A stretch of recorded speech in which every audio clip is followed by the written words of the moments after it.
Hey everybody, I'm back with another Harry Potter movie review, and this one is Chamber of Secrets.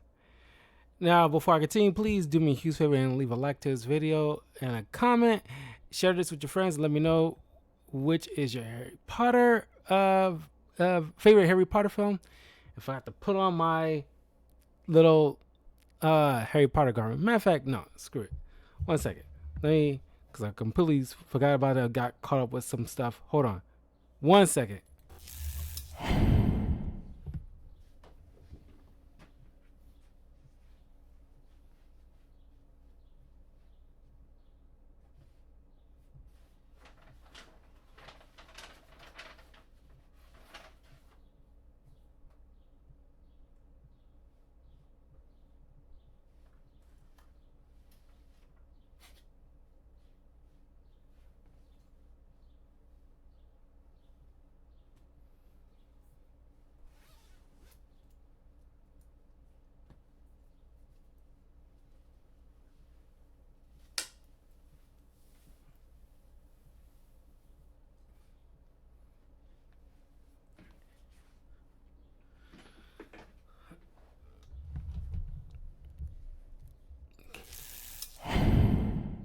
Okay. Didn't want to put on too much stuff. It's already hot as it is. But I gotta make sure I represent my Hufflepuff house. But although I need to get my uh wand.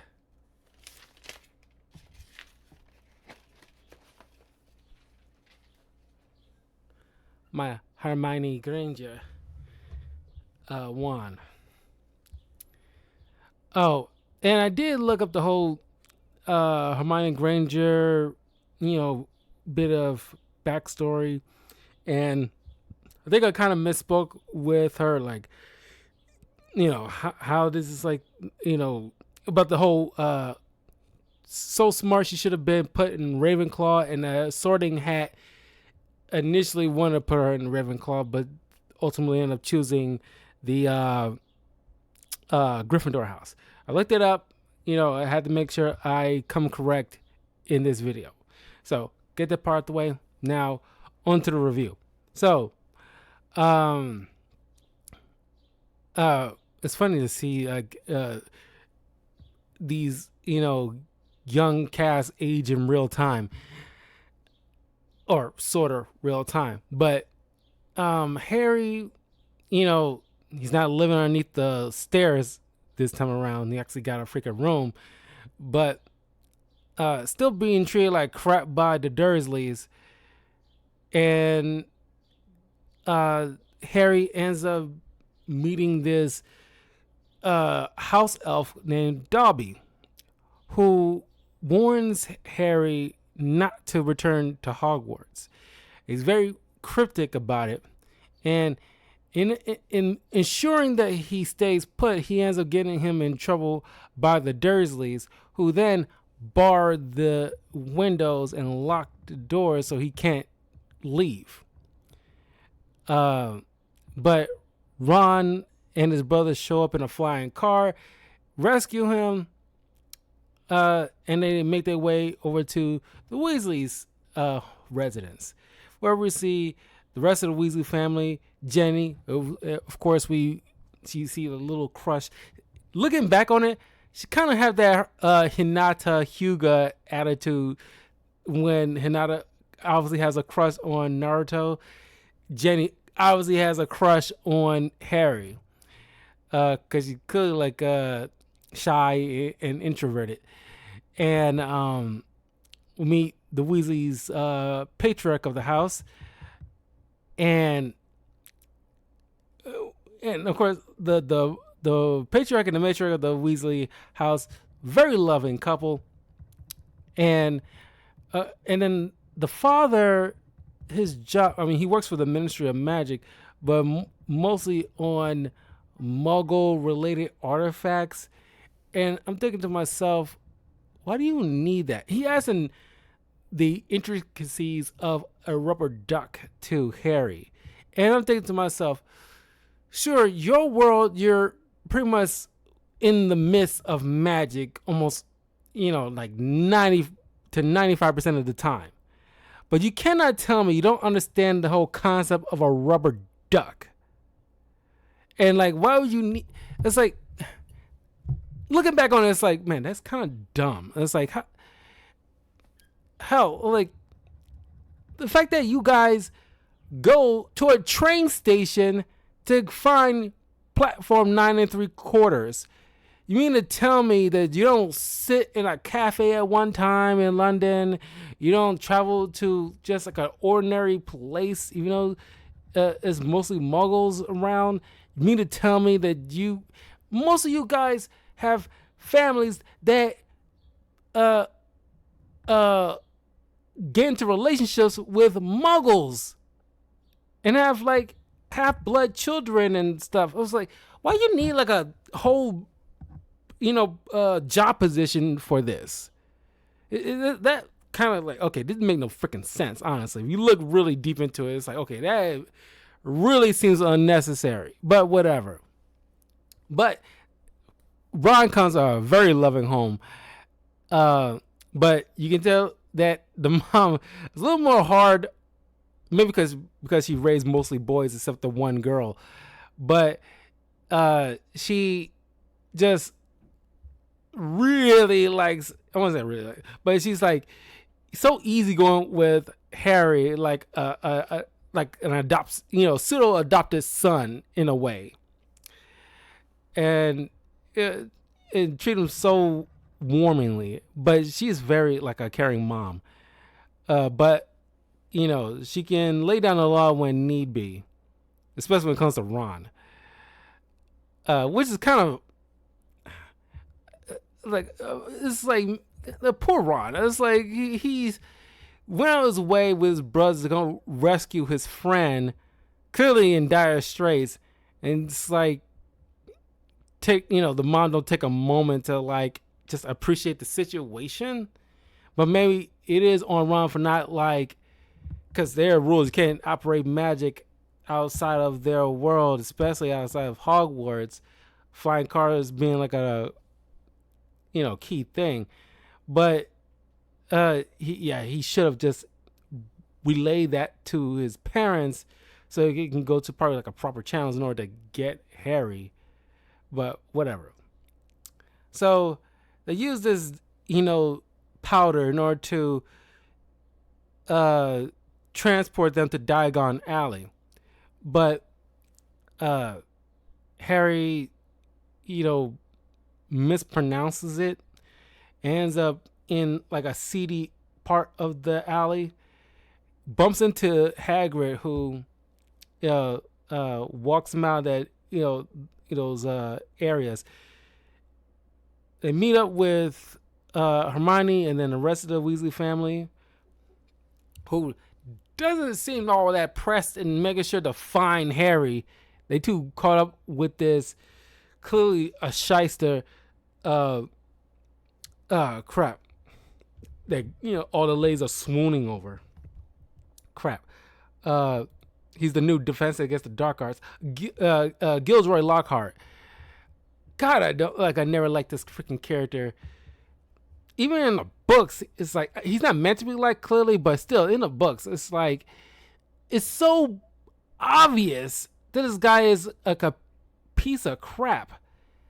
And it's like that fake plastic smile of his.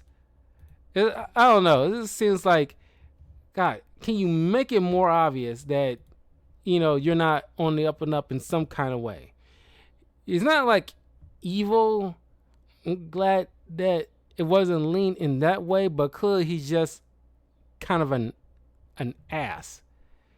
Well, at least not an ass. He just like he's a con artist.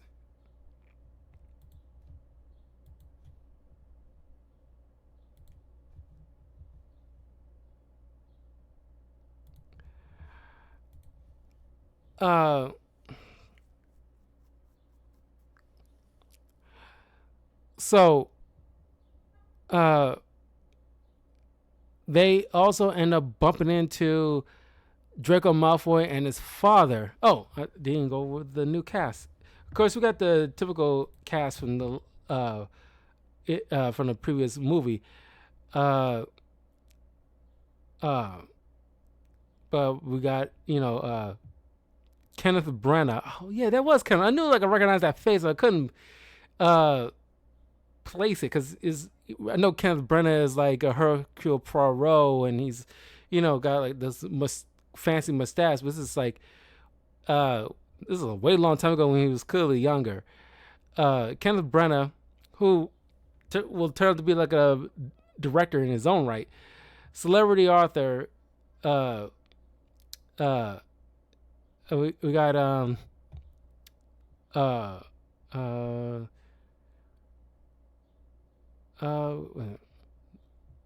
uh, Jason Isaacs as Lucius Malfoy.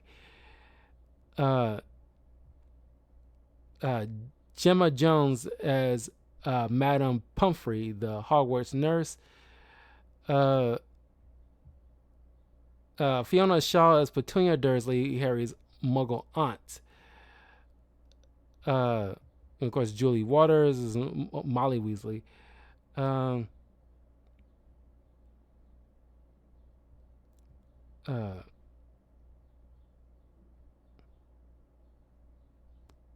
uh, uh, Bonnie Wright as Jenny. Um, Jamie Wyatt and Joshua Herdman as Crab, uh, uh, Crab and Goyle, Draco's minions. Uh,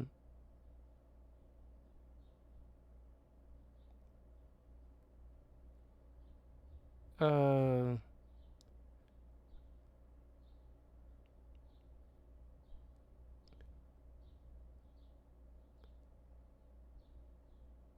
we got Eleanor Columbus, Chris Columbus's daughter, who's directing this movie, appears as Susan Bones.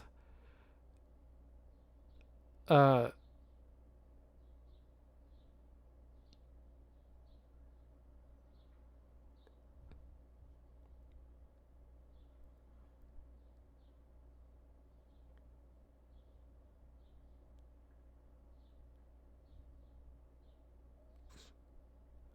Christian Coulson as Tom Riddle.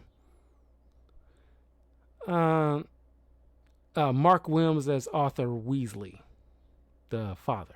Shirley Henderson as Moaning Myrtle.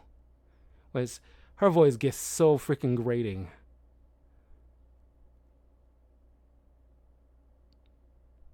And she grew up to be like a very beautiful lady. I guess the young portrayal of Moaning Myrtle is supposedly meant to be like a dorky young girl. But wow, something like a Dudley Duckling kind of situation. Uh, uh, Miriam Margoyles as Pomona Sprout, a Hogwarts herbology professor, and head of Hufflepuff. Okay, uh, I got pretty much the bulk of it. It's too many people, but I'm just trying to get through the newer cast. So, um,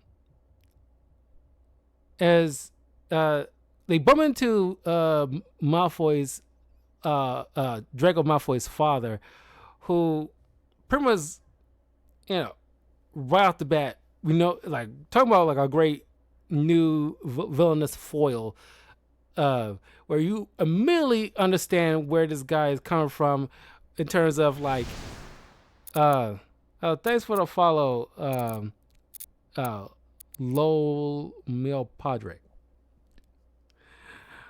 How you doing? So we immediately understand, like, okay, this dude is clearly like just evil in some level, on some level, where he immediately just got the taste for the Weasleys, and you can see where Draco's getting it from with, how his father behaves, and clearly like passing that attitude towards his son. clearly not coming from like a healthy, stable home, with this kind of snobby attitude of being pure blood is stemming from. But even less so than the Weasleys, he has a complete disdain for muggles, which he's looking at. And this is the first time that Hermione's brought her parents to Diagon Alley, which now I'm thinking about it, it's like, wow, they just, as much as they want to, try to, 'cause I understand they don't want to have too many muggles understand their world, but the fact that, like, oh, what is the stipulation of the amount of, maybe it has to be like an association direct, like you have to have somebody who has legitimate ties to the wizarding world, so that way, at the very least, their immediate family can have an association by extension. Maybe not the whole Granger family, but at the very least, her parents can come and go in this world and be okay. But I imagine Hermione's grandparents or aunts and uncles or cousins, yeah, that's a no-no. Unless she has some type of clearance or something. But the less people know, obviously, the better. But it's just like, okay, what are the rules with that? At least the amount of people that muggles that can be in the know. Anyway, as the Weasley family, and because this Janie's first year at Hogwarts, which she'll obviously be sorted in the Gryffindor house. So, as Hermione and the Weasley family is going through the platform 9 3/4, Ron and Harry is blocked off for some mysterious reason. So they decide to take the Weasley's car that can fly and turn invisible, but unfortunately they didn't do it right away, and a few people end up spotting it, but not enough to cause like a big uproar. But still, they end up getting in trouble for that kind of thing. But getting ahead of myself, they end up flying all the way to Hogwarts, but they land on the Whomping Willow, who bashed the car to such a degree where it accidentally cracks Ron's wand. So the car ended up speeding off on its own into the Forbidden Woods, while Harry and Ron make their way in the school, but they end up getting busted. So they get chastised by Snape until Dumbledore and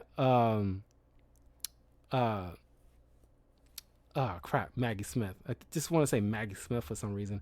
Professor McGonagall, who is the head of the Gryffindor house, so she is ultimately responsible of how to dole out the proper punishment for her own students.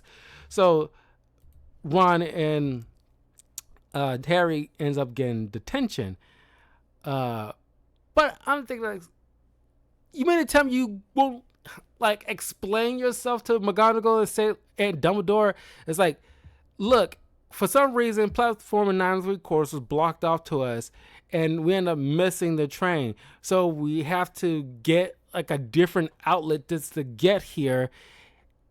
Sure, we probably should have been a little bit more mindful with the secret while trying to do so. But you understand our situation. And it's like you didn't bother to ask the kids, like, how come you didn't go through the proper channels to get here? You didn't bother to ask, okay, why did you take this flying car? And when that howling letter that Ron receives, where he gets chewed out in front of everybody in the dining hall, which is super embarrassing, mind you, it's just like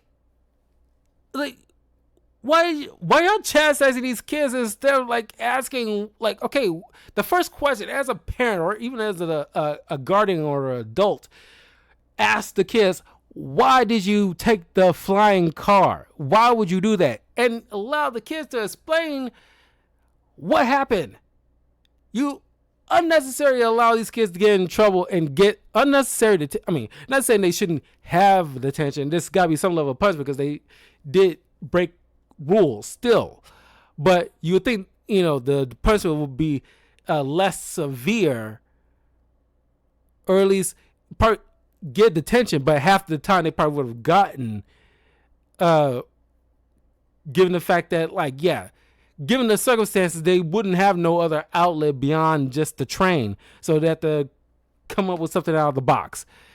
So it's kind of like, or better yet, where's the freaking that powder that your mom used to help you get to the Diagon Alley? You mean to tell me you couldn't find some powder and then use it to, at least I guess you need to use it in a chimney or something like that, but or a fireplace, and wish yourself to Hogwarts, or at least close to Hogwarts,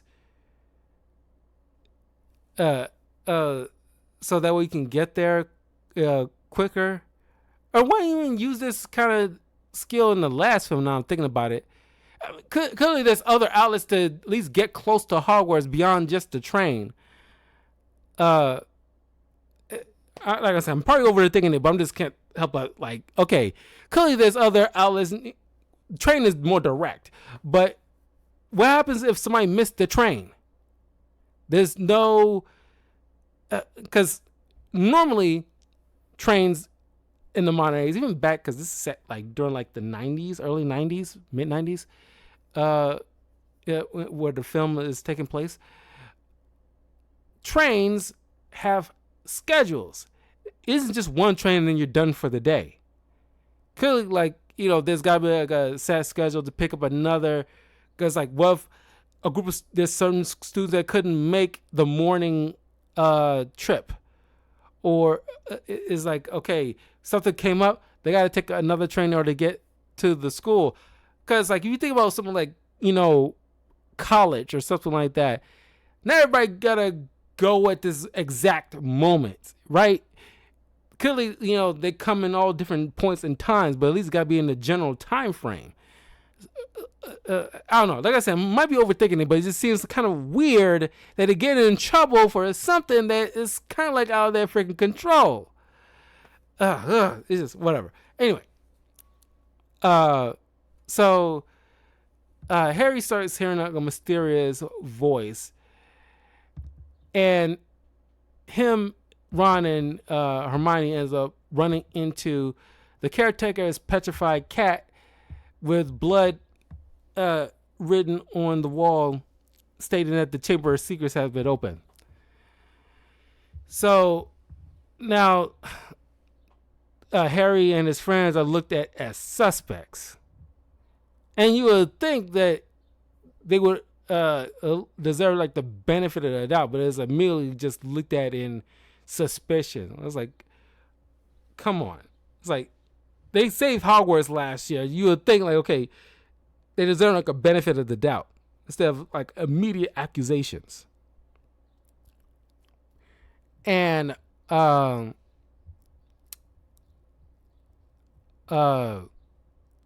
so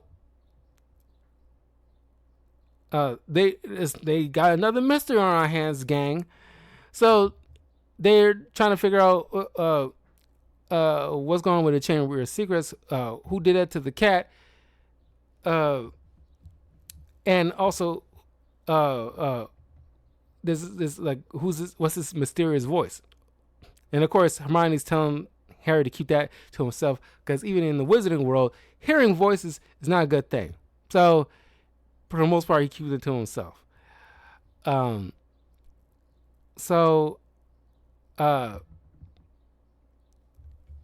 God, what else? Someone's happening. I just watched this the other day. The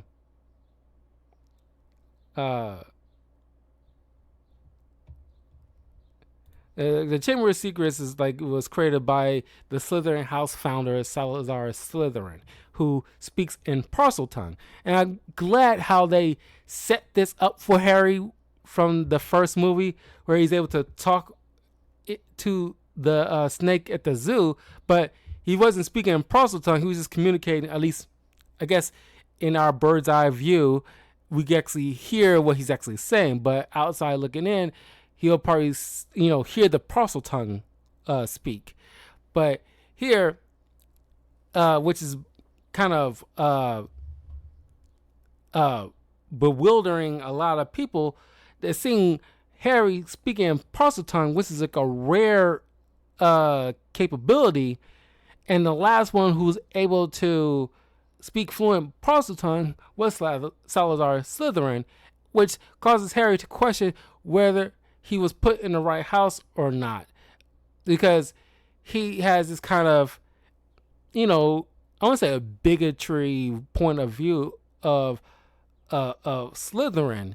But given the fact that he didn't exactly get warm receptions from people that is tied to Slytherin house, like Snape or the Malfoys or the Draco's little hench buddies,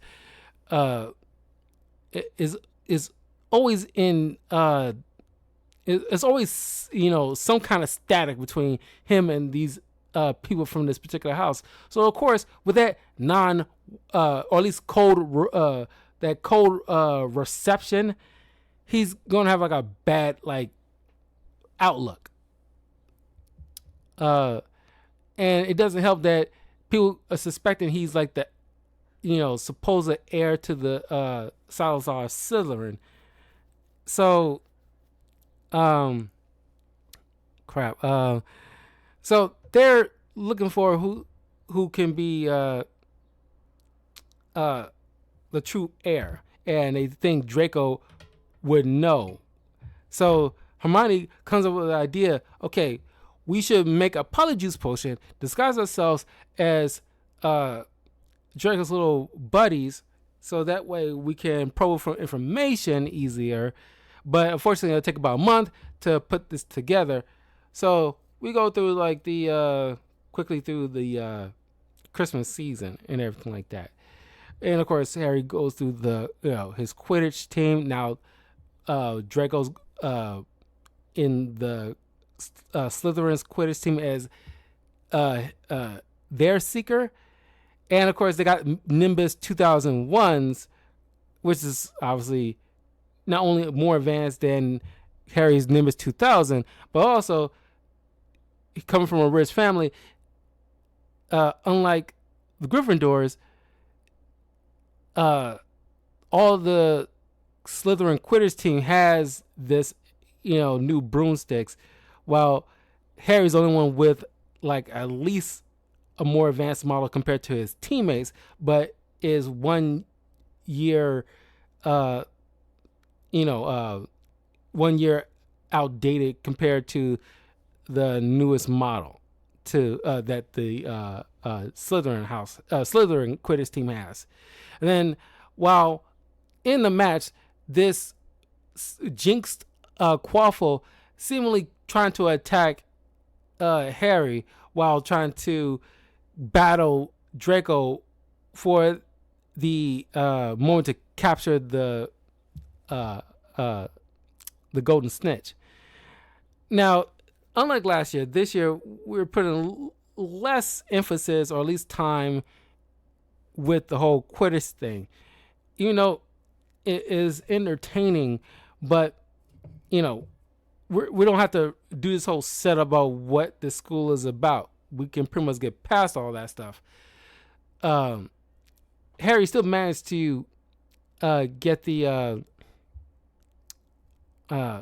snitch and win the match, but now that he's not in the air, Hermione blows up the Quaffle to keep it from crushing Harry's skull. He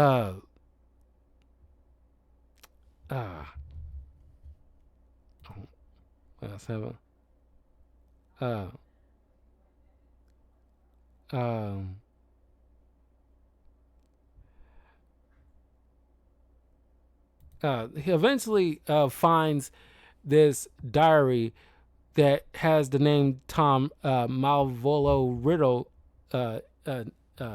name inscribed on it. So, uh, the people soon find more petrified people, like this kid with the camera. Uh, I forgot his doggone name. Uh, and then uh, uh, Headless Nick and another student petrified.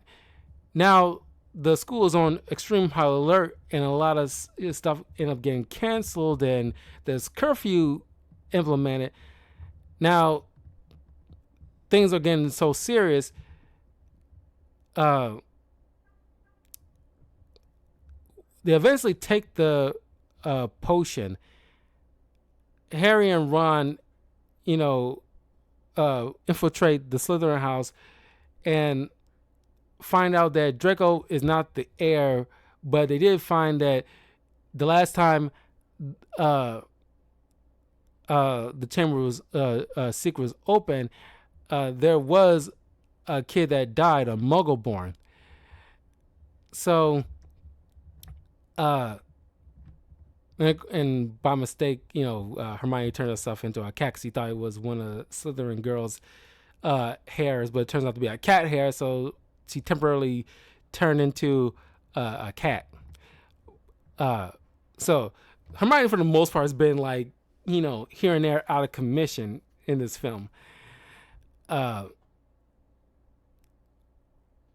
But the book that seems to be responding to Harry every time he writes something down,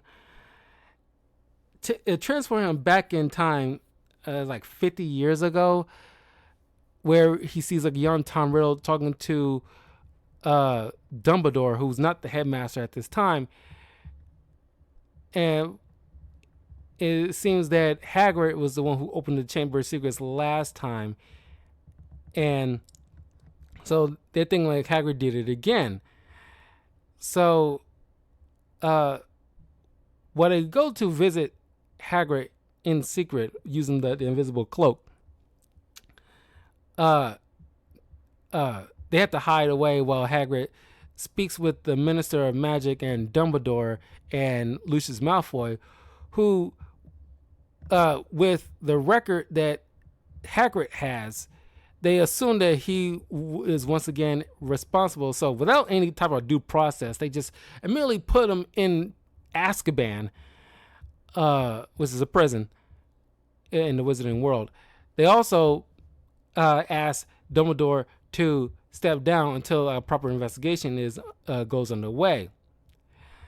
And of course, Dumbledore, who's not an idiot, and obviously one of the greatest wizards in this world, clearly understands that Ron and Harry are in the room using the cloak. That clearly he's the one that it was McGonagall that gave it to him. But even still, like he's not an idiot. He knows that they're there. So him and Hagrid not so subtly leave it, hints to them.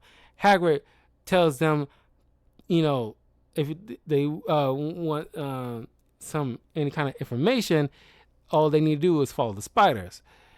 And of course, I hated this part because I do not like fucking spiders. It really bothers me. So everyone, full disclosure, okay? Full disclosure. I skipped over this part. But I do know that, Aragon, the spider Hagrid tried to hide away all those years ago, got sent away. He's been like part of the Forbidden Forest, along with a bunch of other spiders that kind of grew in size. And they inform a bit of information to Harry and Ron, because Hermione has been set aside because she got petrified eventually.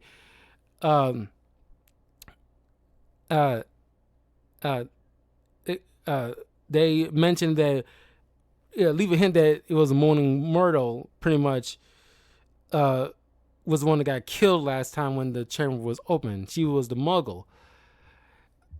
So, while trying to escape like that forest full of spiders because they were trying to kill them, God knows the reason why. Outside of them, I guess, hungry or whatever. It was the whole thing entirely stupid. I just skipped over. I do not like seeing that stuff. Anyway, they go to find that, okay, Jenny now has been kidnapped and been taken to the Chamber of Secrets, and for some stupid reason that they thought was a good idea to have Gilderoy to be the one to rescue Jenny. And you know the thing like, oh gee, we're a school full of advanced wizards and witches that teach young kids how to use their magic. Do you think that maybe a group of you guys, or at least a handful of you guys, go down there and deal with this situation yourselves? Clearly, you can find some spells to help prevent petrification or something like that. Oh my God, it's so freaking weird. But they seen this lone, even if he was capable, why would you send one singular teacher down there? That is like piss poor planning. I'm not saying like you send, not do the same stupid crap in Dark Knight Rises by sending the bulk of your forces into this underground cavern, but send like a good healthy amount of capable teachers to deal with this situation. It's so dumb. But Harry and Ron tried to warn Gilderoy, but it finds out that he's like a big liar, that he took credit for other wizards and witches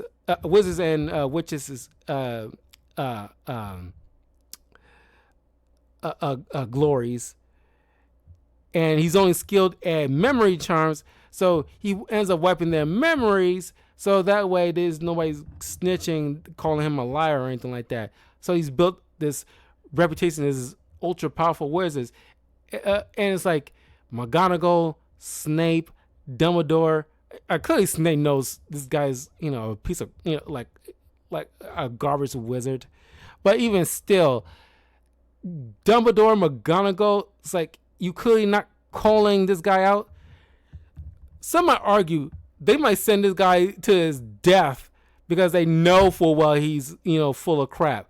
But even still, it's like, send him away. Don't hire him. Why are you gonna just send him to potentially to his death? Oh my God! Even if he was capable, he can't do this alone. It's like, sure, Obi-Wan Kenobi's clearly capable of a Jedi Knight, but even he gets captured from time to time because he's not ultra powerful. He's not Superman. Anyway, after figuring out that it's a serpent that has been going through the pipes of the school, and that's how people end up getting petrified. It turns out to be a basilisk, because the basilisk has a unique ability that if you stare into his eyes, you're immediately dead. But all the people who were petrified, the reason they're not dead because they indirectly saw the image of the basilisk via reflections, or in that photographer's case, via the camera, or in the cat's case, via the reflection of the water that was on the ground. So of course the herbology teacher used those screaming plant things. I forgot the name that fast, but it ends up using that in order to, because they have the unique qualities to cure petrification.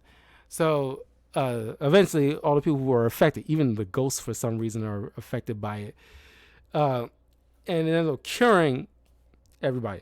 How do you cure a ghost from petrification? How does a ghost get petrified? They're already dead. Of course, they're already dead, so they can't get killed again by watching the basilisk. But they get petrified, though? It still wouldn't affect them. Whatever. Or at least should not affect them. Anyway, thanks to Harry's Parseltongue, which he ends up finding out from Dumbledore that it's kind of like a reverb shock when Dumbledore, when Voldemort tried to curse him, but it ends up getting reflected back onto him. Part of Voldemort, ends up, transferring to Harry by accident. Part of that, being be able to speak in Parseltongue, which turns out that Voldemort will ultimately is the heir to at least direct lineage to Salazar Slytherin.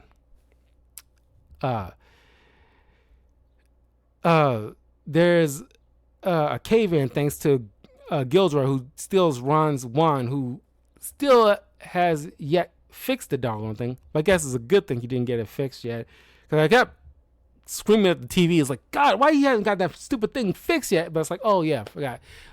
Excuse me, because actually that is smart writing on J.K. Rowling's part. Never got that fixed. And because he never got it fixed, Gilderoy tried to use a clearly broken wand taped together, and ends up causing like a feedback of the memory charm, which end up erasing his memory.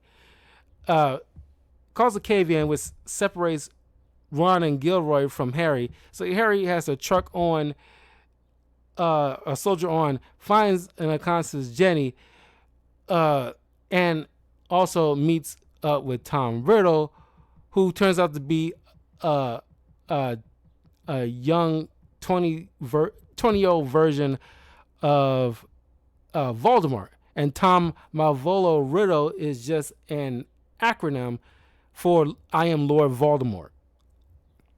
And he's just a memory. And he used like the basilisk in order to petrify these muggles to he's obsessed with making the wizarding world pure, and B, wants to use, I guess, that spirits or essence or whatever to fuel him so he can actually live again, because right now Tom is just a memory of what Voldemort was at that age. So he's been using like the book as like if you ever watch Supernatural TV show, ghosts linger on because of certain objects that you got to burn in order to finally lay them to rest. The book is essentially that, keeping the memory of Tom alive, and he wants to revive himself. But thanks to Dumbledore's Phoenix Fox, ends up bringing in the Sorting Hat that carries the sword of Gryffindor, and the Phoenix blinds the basilisk, so he can't use his petrification to do like an instant kill move. But he's still very dangerous. Harry managed to kill the beast, but ends up getting slashed by one of his fangs in the arm, which has poison in it. But he uses that fang to destroy the book, ends up destroying the memory of Tom Riddle. And the tears of the Phoenix end up curing Harry. Jenny's all right now, and then of course, like I said, the petrified people ends up getting cured later too. So Hagrid ends up being released from Azkaban. Everybody's cheering and happy that they got the keeper back and everything like that. But then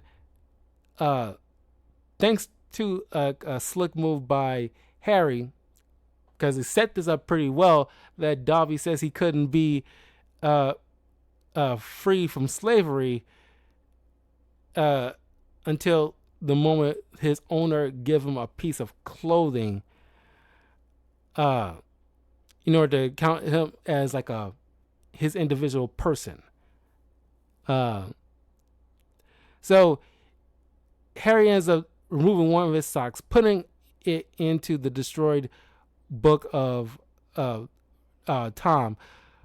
And Harry put two and two together when back at Diagon Alley, it was Malfoy who snuck the book in Jenny's backpack, who is the one that was doing wiping the blood on the walls and stuff because the book took possession of Jenny this entire time. And so he couldn't prove anything definitively that Malfoy was the one who snuck that in, but he knows he's the one that did it. So Malfoy ends up handing the destroyed book to Dobby.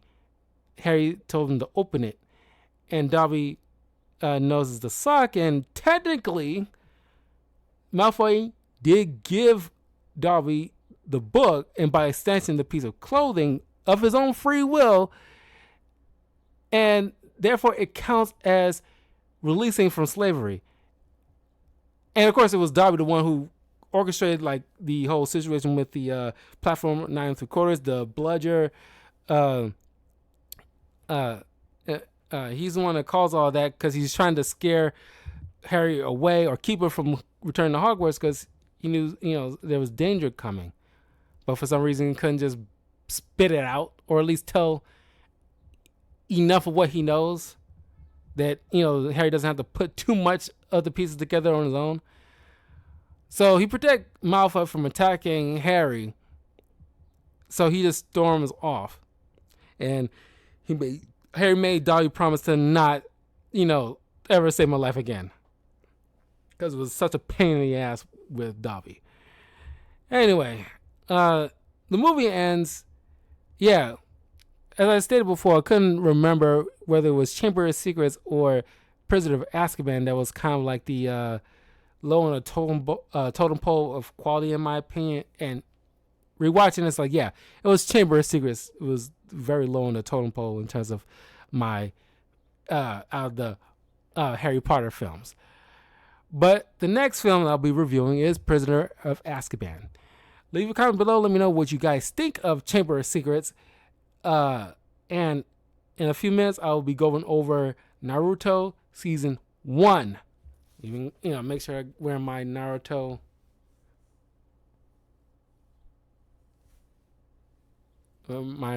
merch as well as I'm reviewing this season. So anyway, I gotta take off this hot hoodie. It's burning up. Like I said, it's hot outside today. But anyway, I'll see you guys in a little bit so I can wrap up all my reviews this afternoon.